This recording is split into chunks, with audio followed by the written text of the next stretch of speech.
کہ زندگی میں جو کسی بندے کو کامیابی حاصل ہوتی ہے وہ رب تعالیٰ کی مدد سے حاصل ہوتی ہے۔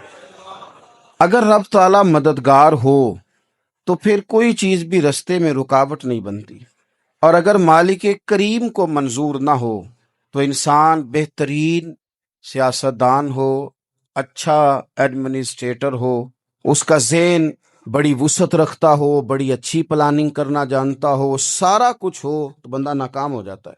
مسلمانوں کو جتنی کامیابیاں ملیں ان کا پس منظر صرف اتنا تھا کہ اللہ تبارک و تعالیٰ نے اپنے بندوں کی مدد فرمائی، اور اب تعالیٰ نے قرآن مجید میں اس حقیقت کا بیان کیا، فرمایا بل اللہ مولاکم، فرمایا بلکہ اللہ تمہارا مولا ہے، وَهُوَ خَيْرُ النَّاصِرِينَ، اور وہ بہترین مددگار ہے۔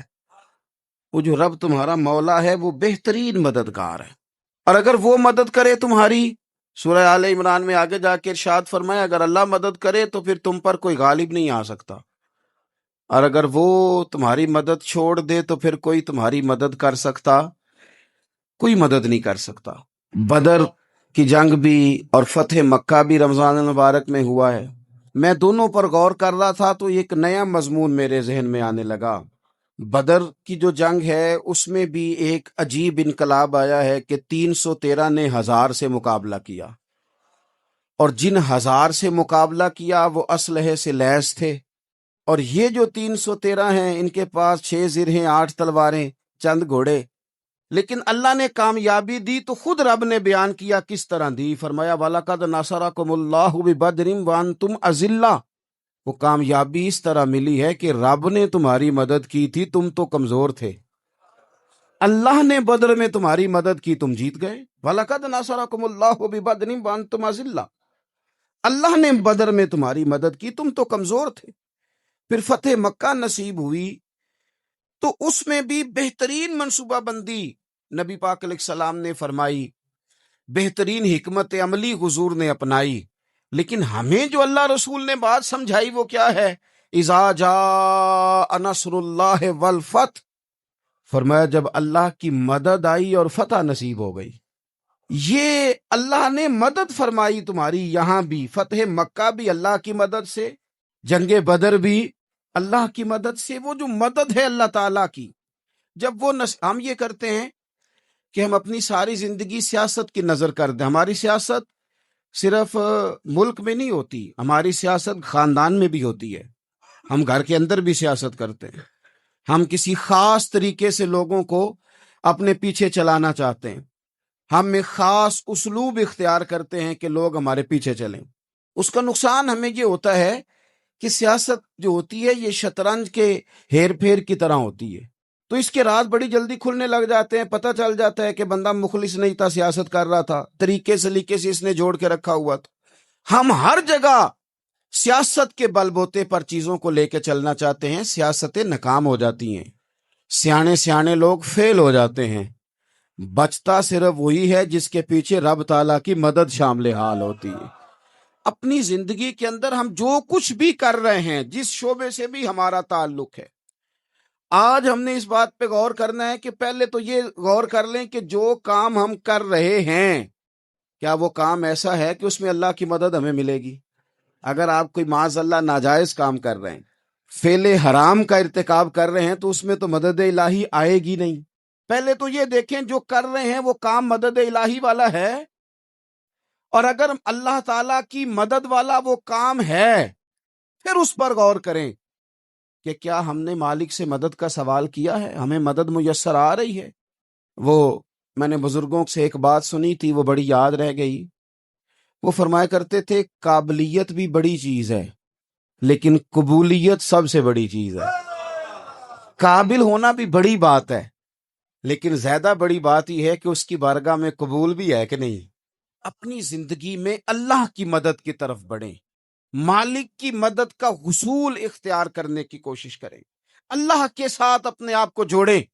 اگر اللہ کی مدد نصیب ہو، یہ جو ہم جتنا ڈرتے رہتے ہیں، سہمے رہتے ہیں، پریشان رہتے ہیں کوئی کیا کر دے گا، ہمارے ہاں نا ہر شعبے میں معاذ اللہ ایک مافیا ہے، الا ماشاء اللہ۔ وہ مافیا کہتا ہے میرے ساتھ ملو گے تو میں چلنے دوں گا، ورنہ میں نہیں چلنے دوں گا، مارکیٹ میں آ ہی نہیں سکتا فلانا بندہ، چونکہ یہاں ہمارا قبضہ ہے۔ اور میرے بھائی پھر بہت سارے لوگ جن کی نیتیں اور ارادے بڑے اچھے ہوتے ہیں شروع میں، وہ بھی اس مافیا کا شکار ہو جاتے ہیں اور ان کے رنگ میں رنگ جاتے ہیں۔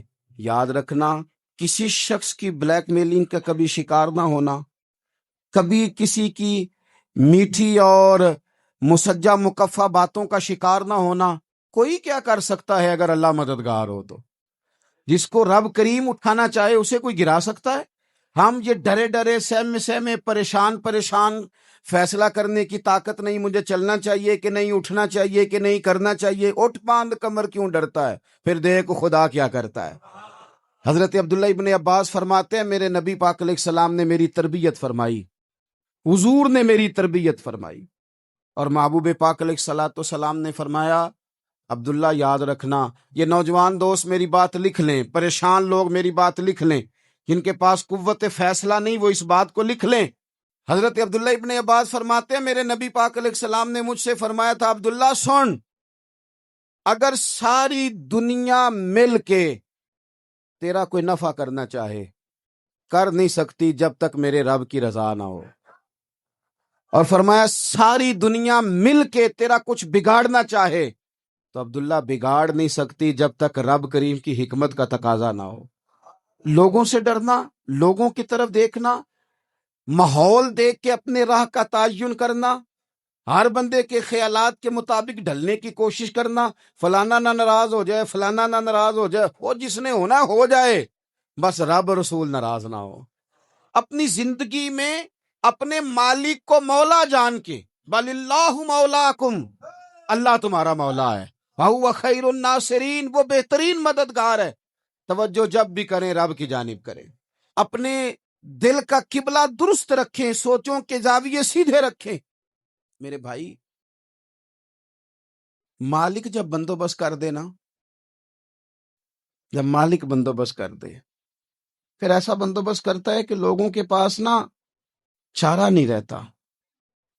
حضرت مریم رضی اللہ تعالی عنہا پاک باز تھیں، مسجد میں رہی تھیں، پر مالک کی حکمت کے تقاضے بڑے عجیب ہے نا۔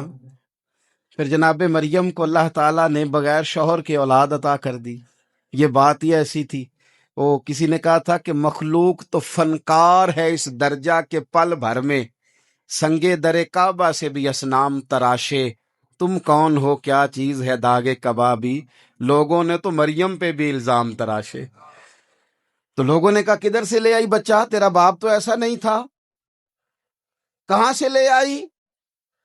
اللہ کرے میں آپ کو سمجھا سکوں، ذرا اپنے آپ کو وہاں کھڑا کریں کہ ایک پاک باز عورت، پاک باپ کی بیٹی، طیب ماں کی بیٹی، اور اللہ کے گھر میں پرورش پانے والی خاتون، ایک وہ وقت اور ایک یہ وقت کہ اس عورت کو کٹہرے میں کھڑا کر کے پوچھا جا رہا ہے کہ معاذ اللہ تیری گود میں بچہ جائز نہیں ہے، کہاں سے لائی ہے؟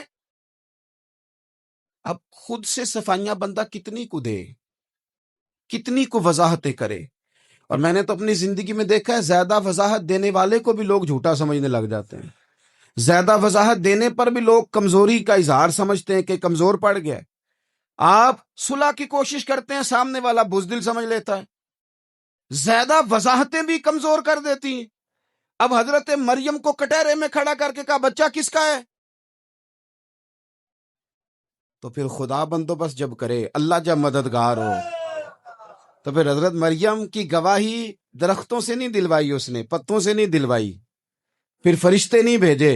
حضرت مریم کہنے لگی مجھ سے نہ پوچھو، وہ جو پنگوڑے میں ہے اسی سے پوچھ لو، ان سے پوچھو نا، وہ کون ہے پوچھ لو، ان سے کر لو سوال۔ انہوں نے کہا پنگوڑے میں چند دنوں کا بچہ یہ جواب دے گا؟ مددگار تھا رب، ان کی برات کا اعلان کرنا تھا مالک نے، اور جب مالک اعلان کر دے، جب مالک تیری صفائی دینا چاہے، جب مالک تجھے دنیا کے سامنے نکھارنا چاہے، تو پنگوڑے میں لیٹے حضرت عیسیٰ بول کے کہنے لگے انی عبداللہ آتانی الکتاب، فرمایا میں اللہ کا بندہ ہوں، رب نے مجھے کتاب عطا کر کے نبی بنا کے دنیا میں بھیجا ہے، میں اللہ کا بندہ ہوں، کتاب لے کے آیا ہوں، نبی بن کے آیا ہوں۔ پھر پنگوڑے سے اعلان ہو گیا، پھر بچہ بول پڑا۔ اور یہ ایک دفعہ نہیں بات ہوئی، یہ بنی اسرائیل میں ایک جریج نام کے شخص بھی تھے جو نماز پڑھ رہے تھے. بعض نے لکھا ہے نفل نماز تھی. اماں نے پکارا تو آئے نہیں، تو ماں کے منہ سے نکل گیا تو اتنی دیر تک مرے گا نہیں جب تک کسی بے حیا عورت کا منہ نہ دیکھ لے. تو وہ عبادت گزار تھے، لیکن لوگوں نے ان کی عبادت، ریاضت، پرہیزگاری کو نہیں دیکھا. بس ایک عورت کو بھیج کے الزام لگوا دیا. وہ عورت آیا جایا کرتی تھی، اب آ جاتی ہیں عورتیں، مسئلہ پوچھنے کی نیت سے بھی آ جاتی ہیں. ماحول میں کچھ جگہ ایسی بھی ہیں جہاں عورتیں دم کرانے کے بہانے آ جاتی ہیں. وہ خاتون آتی جاتی تھی اس خانقاہ پہ، آستانے پہ، یہ بخاری میں موجود ہے. پھر اس نے کہا میری گود میں جو بچہ ہے یہ انہی کا ہے. مجھے بتائیں کیسے بندہ وضاحت دے؟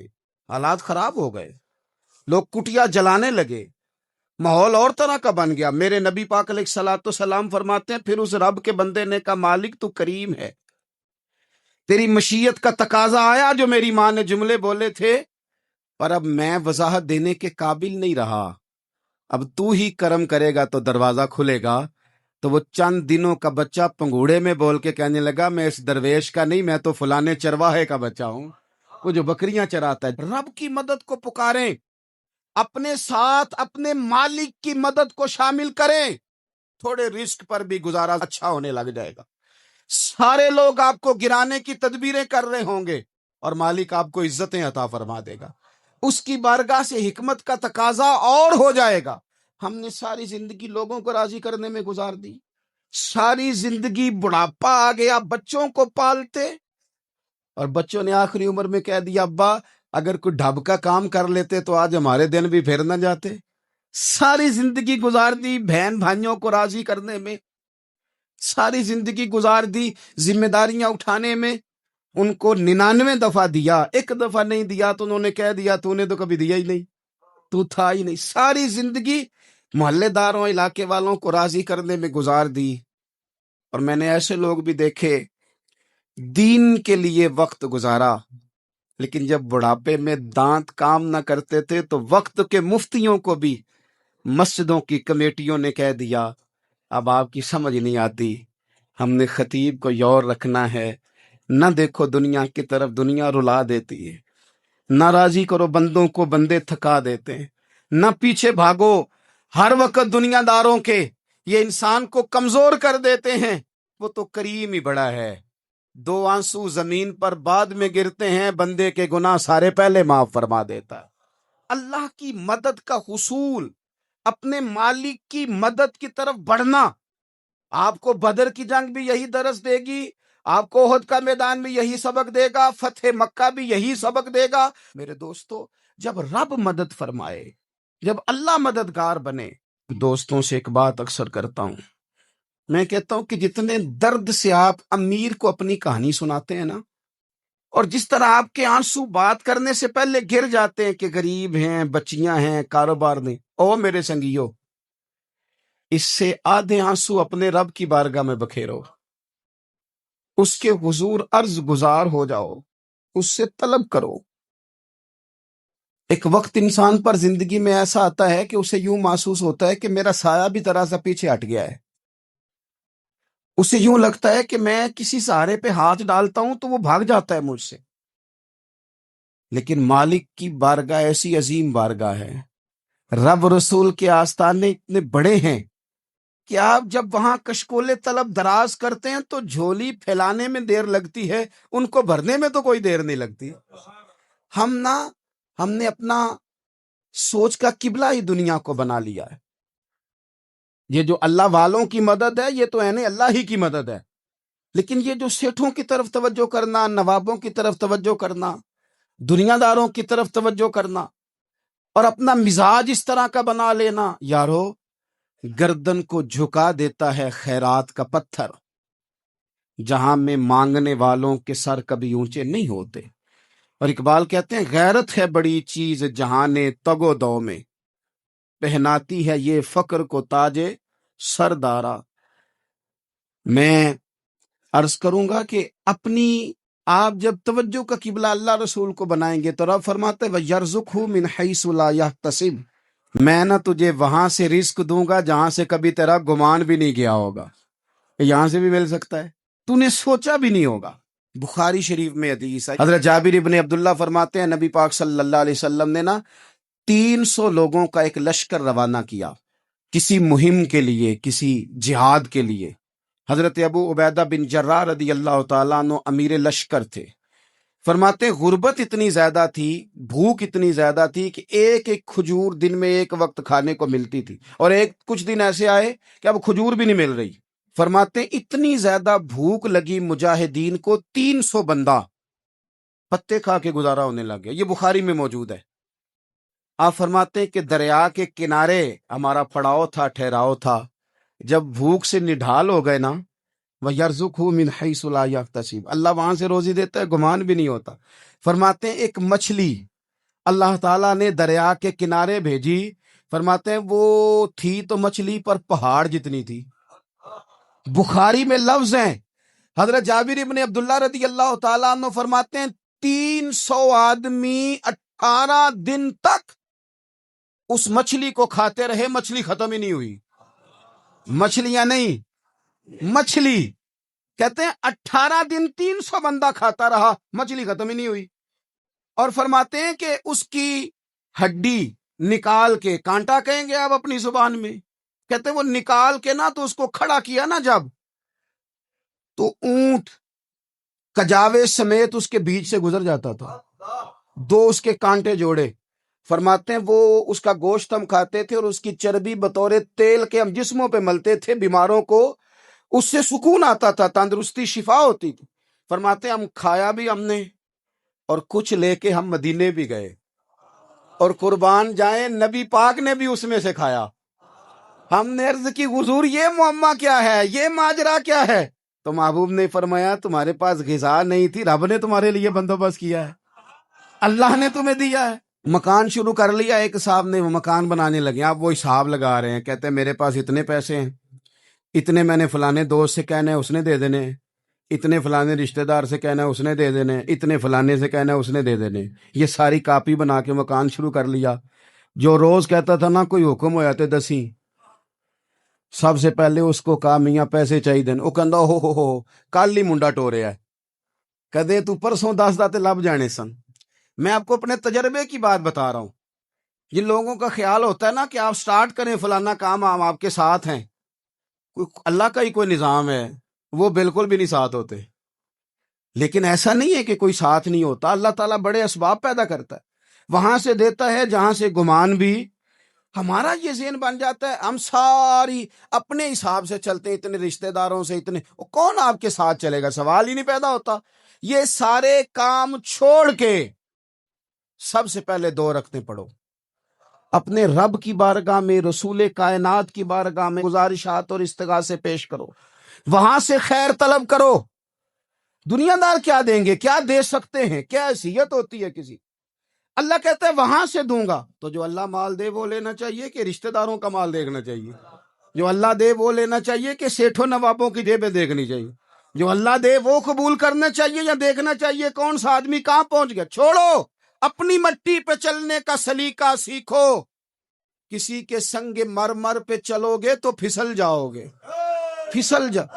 اس پر ایک اور بات عرض کر دوں، صحیح بخاری سے، مسلم سے ایک اور بات۔ کچھ چیزیں ایسی ہیں جن سے اللہ کی مدد آتی ہے، مدد ملتی ہے۔ ایک چیز ان میں سے ایسی ہے جس سے بہت مدد نازل ہوتی، وہ ہے کہ جب رب آپ کو دے نا تو پھر آپ بھی اس کے رستے میں دیں، پھر مدد آتی ہے، پھر اور آتا ہے۔ بخاری مسلم میں حدیث ہے، یہ زیادہ ہی توجہ طلب امر ہے، اس پر آپ غور کریں گے۔ حضرت ابو ہریرہ فرماتے ہیں کہ نبی پاک علیہ السلام نے فرمایا ایک شخص نے بادلوں کے اندر سے آواز سنی کہ فلاں آدمی کا کھیت اور باغ خشک ہو گیا ہے، وہاں برسو اور اس کے کھیت کو سیراب کرو۔ وہ بڑا حیران ہوا کہ بادل سے آواز آ رہی۔ پھر اس نے دیکھا کہ ایک پہاڑی پر بارش ہوئی، وہ بادل وہاں برسا، پھر نالیوں سے ہوتا ہوا پانی ایک طرف چلا۔ تو جس نے آواز سنی تھی، حضور بیان کر رہے ہیں، وہ بھی پیچھے پیچھے چلا کہ پانی کدھر جا رہا ہے۔ اس نے جا کے دیکھا کہ ایک مقام پہ ایک باغ کو وہ پانی لگ رہا ہے اور ایک آدمی وہ پانی لگا رہا ہے۔ اس نے اس سے پوچھا تیرا نام کیا ہے؟ اس نے کہا کیوں؟ کہنے لگا بتا نا۔ اس نے نام بتایا تو کہنے لگا یہی تو وہ نام ہے جو میں نے بادلوں کے اندر سے سنا ہے کہ فلاں کے کھیت کو پانی دے دو۔ اس نے کہا یار تو کیا عمل کرتا ہے کہ اسپیشل تیرے لیے بارش برسے؟ یہ بخاری پڑھ رہا ہوں، سیاستہ سے حدیث عرض کر رہا ہوں، اس سے پوچھا تو کیا کام کرتا ہے؟ کہ جناب اللہ تبارک و تعالیٰ کا حکم کرم آیا کہ خاص تیرے لیے پانی برسے اور تیرے کھیت کو سیراب کرے، تو اس نے کہا چھوٹا ذمہ دار ہوں، پر جب فصل اگتی ہے تو 3 حصے کرتا ہوں، ایک حصہ اپنے بال بچوں پہ بہن بھائیوں پہ خرچ کرتا ہوں، ایک حصہ پورا، اور ایک حصہ دوبارہ کاشتکاری پہ لگاتا ہوں، اور تیسرا حصہ خالص میں نے مسکینوں، یتیموں اور غریبوں کے لیے رکھا ہوا ہے۔ وہ جو تیسرا حصہ، اللہ کرے آپ سمجھیں، وہ رب کے بندوں پہ تیسرا حصہ خرچ کرتا ہے نا، تو کریم مالک نے فرمایا جہاں سے غریب کا حصہ جاتا ہے وہ کھیت خشک نہیں رہنا چاہیے، وہ جہاں سے مسکین روٹی کھاتے ہیں وہ خشک نہ رہے، جہاں سے یتیموں کو کچھ آتا ہے کہیں اس کی فصل رہ نہ جائے۔ میں اور آپ بھی اگر اپنے مال میں مسکینوں، یتیموں، غریبوں کے حصے رکھ لیں گے تو فصلیں خشک نہیں رہیں گی، ان کے اندر تازگی آئے گی، نور آئے گا، کرم آئے گا، خاص کر خدا کی رحمت برسے گی، مدد اللہ سے چاہیں، اپنی توجہات کا مرکز رب رسول کی ذات کو بنائیں، پھر آپ محسوس کریں گے کہ بڑی جلدی اللہ تعالیٰ کی مدد آنے لگی ہے۔ کبھی آپ صرف کہہ دیں نا میرا رب میرے ساتھ ہے، اس لفظ میں اتنی طاقت ہے کہ دشمن ویسے زہر ہو جاتا ہے۔ زندگی میں کسی سے بھی لڑائی ہو تو اچھی طرح سوچ لیں کہ اللہ اس طرف ہے یا اس طرف ہے۔ اگر آپ زیادتی پہ ہیں تو پھر رب مظلوم کی جانب ہے۔ اگر اللہ کی مدد آپ کے ساتھ ہے تو دنیا کی کوئی طاقت آپ کو گرا نہیں سکتی، اور اگر آپ مظلوم کے مقابلے میں ظالم بن کے آپ کھڑے ہو گئے ہیں اور آپ نے رویہ وہ اختیار کیا ہے کہ جس میں مدد نہیں آئے گی، تو پھر یاد رکھ لیں کہ آپ کوئی بھی ہیں، کہاں بھی ہیں، آپ کمزور ہیں۔ طاقتور تھے ابتدائے اسلام میں، ظاہری طاقت تھی کفار مکہ کے پاس، وہ ڈنڈوں سے مارتے تھے غریبوں کو، ان کے ہاتھوں میں ڈنڈے تھے، پر خدائی طاقت ان مظلوموں کے ساتھ تھی۔ صاحب زرقانی نے لکھا ہے حضرت زنیرہ رضی اللہ تعالی عنہ ایک لونڈی ہیں، غریب ہیں، ماڑے دا کی کام محمد نس جانا یا رونا، غریب سادی بی بی اور لونڈی کنیزہ، ایک مشرک کی کنیزہ تھی، انہوں نے کلمہ پڑھ لیا، وہ ڈنڈوں سے مارتا، دروں سے مارتا، تکلیف دیتا۔ حضرت زنیرہ رضی اللہ تعالی عنہ کو اتنا مارا، اتنا مارا۔ اب آپ ایک اور پہلو پر بھی غور کریں، مار بھی پڑ رہی ہے پر خدا ادھر ہی ہے، اللہ کی مدد ادھر ہی ہے۔ رب کہتا ہے کہ پہلے تو صبر کرنا، ان اللہ مع الصابرین، تو صبر کرے گا تو پھر رب کی معیت ملے گی، ذرا ٹھہرنا، تو تھوڑا ڈٹنا۔ ان الذین قالوا ربنا اللہ ثم استقاموا تتنزل علیہم الملائکہ، تو کہے اللہ میرا رب ہے، پھر تو پہلے ڈٹ، پہلے تو نے ڈٹنا ہے۔ ثم استقاموا، جو ڈٹ گیا، تتنزل علیہم الملائکہ، ڈٹنے والے کے لیے مدد آتی، پہلے تھوڑا ٹھہرنا پڑتا ہے، پہلے تھوڑا صبر کرنا پڑتا ہے، حوصلہ کرنا پڑتا، اس کے بعد مدد آتی۔ مار پڑ رہی ہے، مارا جا رہا ہے حضرت زنیرہ کو، ان کا مالک جو ہے ظاہری آقا وہ مار رہا ہے، یہ کنیزہ ہے، اتنا مارا، اتنا مارا، ان کی بینائی چلی گئی، نظر آنا بند ہو گیا۔ ابو جہل آیا اور کہنے لگا زنیرہ دیکھا نا ہمارے بت تیری آنکھیں لے گئے، معاذ اللہ، لات و منات ہمارے بتوں نے تجھے اندھا کر دیا۔ اب ایسا نہیں ہے کہ بی بی روتی جا رہی ہے، روتی جا رہی ہے، مایوسی مایوسی، معاذ اللہ، پریشانی، غریبی بڑی ہے، پوچھنے والا کوئی نہیں، یہ باتیں نہیں۔ کیا جملے ہیں خاتون کے، کیا لفظ ہیں۔ ابو جال نے تنزیہ کہا، معاذ اللہ، کہنے لگا دیکھا نا ہمارے بتوں نے تجھے اندھا کر دیا۔ تو جناب زنیرہ آنکھوں کی بینائی گئی ہے، رات کو گئی ہے، دکھ ابھی تازہ ہے، لیکن اللہ پہ جو توکل ہے، اپنے مالک سے جو رشتہ ہے، وہ اتنا مضبوط ہے، اتنا طاقتور ہے، اس میں اتنی گہرائی ہے کہ حضرت زنیرہ بول کے نا اتنی قوت سے بولی، اتنی طاقت سے بولی کہ پورے کفر پر لرزہ طاری ہو گیا۔ فرمانے لگی تمہارے بتوں کی کیا اوقات ہے کہ میری بینائی لے جائیں، یہ میری رب کی حکمت کا تقاضا ہے۔ جب تک اس نے چاہا زنیرہ دیکھتی رہی، اور جب اس نے چاہا زنیرہ کی آنکھوں کی بینائی چلی گئی، اور اگر وہ چاہے گا نا تو بینائی واپس بھی کر دے گا۔ اگر ہو ذوق یقین پیدا تو کٹ جاتی ہیں زنجیریں، اگر وہ چاہے گا تو بینائی آ بھی جائے گی۔ حضرت زنیرہ نے رات کو یہ لفظ کہے، ابو جہل اور سارے کفار ڈر کے سن کے چلے گئے، آپ اطمینان سے آ کے بستر پہ سوئی۔ جب سویرے اٹھی تو اللہ نے آنکھوں کی روشنی واپس کر دی تھی۔ آنکھوں کی اب چھڑی پکڑی ہے، بازاروں میں گھومتی ہے، کہتی ہیں بلاؤ کدھر ہے تمہارے نات و منات، دیکھو میرے رب نے روشنی واپس کر دی۔ آ کر میرے ساتھ ادھر آ، ستمگر ہنر آزمائے، تو تیر آزما ہم جگر آزمائے۔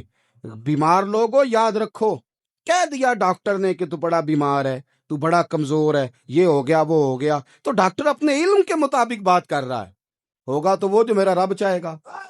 کمزور ہو جانا، پریشان ہو جانا، تکلیف میں آ جانا، پتہ نہیں بات ہو گئی ہے تو جانے کیا ہو جائے گا۔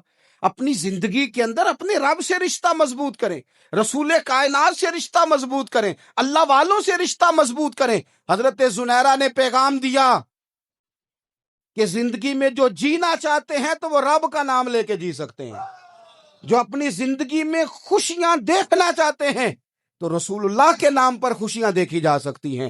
توکل کی بنیاد پر بندہ خوشیاں لے سکتا ہے، اور اگر انسان میں توکل نہیں ہے تو پھر وہ اس کالے جادو سے بھی ڈر رہا ہے، وہ نیلے سے بھی ڈر رہا ہے، وہ پیلے سے بھی ڈر رہا ہے، وہ فلانے سے بھی ڈر رہا ہے، وہ میرے خلاف فلانا رشتہ دار سازش کر رہا ہے تو ڈر رہا ہے، فلانا میرے بارے میں یہ کر رہا ہے تو ڈر رہا ہے، وہ پتہ نہیں دنیا ادھر ہو جائے گی تو کیا ہو جائے گا، اٹھ باندھ کمر کیوں ڈرتا ہے، پھر دیکھ خدا کیا کرتا ہے۔ تو اس ساری گفتگو کا نچوڑ آپ کو یہ عرض کیا ہے، سب سے پہلے تو یہ کہ میدانوں میں مدد بھی اللہ کی، رزق میں مدد بھی اللہ کی، فصلیں خشک ہوں تو مدد پھر بھی اللہ کرے، تو پھر ساری مدد، اور اگر انسان بیمار ہو تو پھر بھی مدد اللہ کی۔ تو اپنے اللہ کی جانب توجہ کو بڑھائیں، آپ اللہ سے مدد کے سوالی بنیں۔ ترمذی کی ایک حدیث ہے، میں آپ کو زندگی کا تجربہ بتاتا ہوں کہ جب میں بڑا پریشان ہوتا ہوں تو یہ والی روایت کھول لیتا ہوں، مزہ دیتی ہے۔ میرے نبی پاک علیہ السلام نے فرمایا، اپنے دکھ سیٹھوں نوابوں کو نہ کہنا، مالداروں کا نہ کہنا، ورنہ اللہ تمہیں کبھی غنی نہیں کرے گا۔ فرمایا اپنے دکھ اپنے رب کی بارگاہ میں عرض کرنا، جلدی کرے یا دیر سے کرے اللہ تمہیں لوگوں سے بے نیاز کر دے گا، اللہ تمہیں غنی کر دے گا۔ رات کو بیٹھو نا اس کی بارگاہ میں، اسے دکھڑے سناؤ، چھوٹی چھوٹی باتیں۔ حضور نے فرمایا نمک بھی مانگو تو رب سے مانگو،